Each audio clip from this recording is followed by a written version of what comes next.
বিজেপির প্রার্থী তালিকায় এসআইআরে বিবেচনাধীন মহিলা। বিবেচনাধীনে নাম আউশগ্রামের বাসিন্দা কলিতা মাঝিকে এবার প্রার্থী করলো বিজেপি। কলিতা মাঝিকে আউশগ্রাম বিধানসভার প্রার্থী করেছে বিজেপি। 2021 সালেও আউশগ্রামের ভোটে দাঁড়িয়েছিলেন কলিতা মাঝি। কমিশনের আধিকারিকরা বলেছেন কোনো অসুবিধে নেই, সমস্ত নথি জমা দিয়েছে, দাবি করেছেন বিজেপি প্রার্থী। কমিশন বিজেপির অঙ্গুলি হেলনে চলে, এটা তার প্রমাণ। পাল্টা কটাক্ষ তৃণমূলের।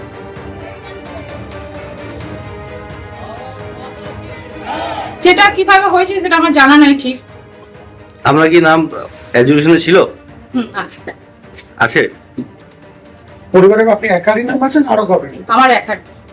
আমরা 7 বোন, সবার কিন্তু হয়ে গেছে। দাদার হয়েছে, মায়ের হয়েছে, বৌদি, ভাইপো, ভাই সবার।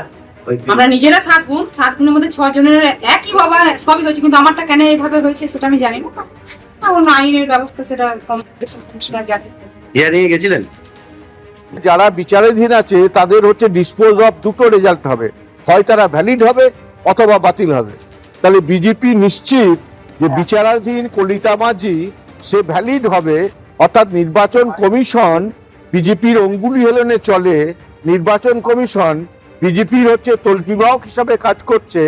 আমরা যে বরাবর এই অভিযোগ করে আসছি, আজকে এটা প্রমাণ হয়ে গেল কলিতা মাঝিকে প্রার্থী ঘোষণা করার মধ্য দিয়ে। ভারতবর্ষের মতো একটা গণতান্ত্রিক দেশ, যেখানে একটা সাংবিধানিক প্রতিষ্ঠান নির্বাচন কমিশন, তাকেও হচ্ছে আজকে বিজেপি তাদের রাজনৈতিক স্বার্থে ব্যবহার করছে। দলের কাছে আমি কৃতজ্ঞ, কারণ আমার দল সেই রকম একটি দল, যে দল আমার মতো একজন কৃষকের বাড়ির মেয়েকে আজকের এই টিকিট দিয়েছেন। তারা আশা রেখেছেন। আমি একদম সাধারণ পরিবারের, আমার বাবা একজন খেটে খাওয়া কৃষক। আজকে আমি সত্যি কৃতজ্ঞ আমার দলের কাছে। তবে আমরা আশাবাদী কুলতলি আগামী দিন সফল হবে।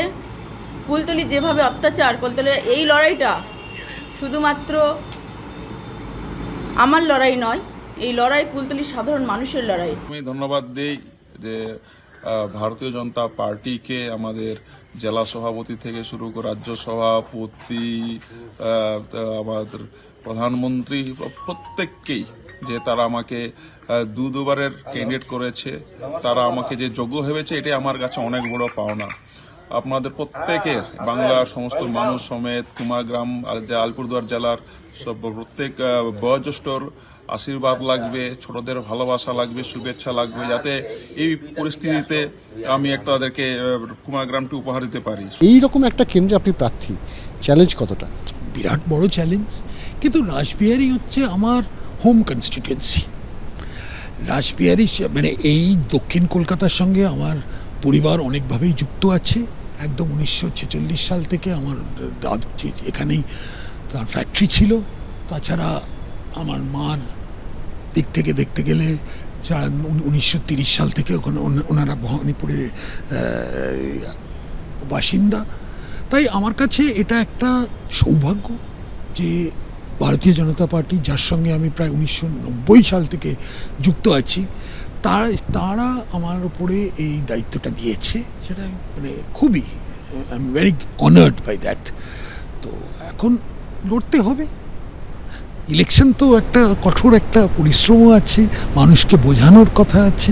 আমরা একটা বিকল্প সরকারের জন্যে আমরা লড়ছি এবার। তাই একটা এখানে কোনো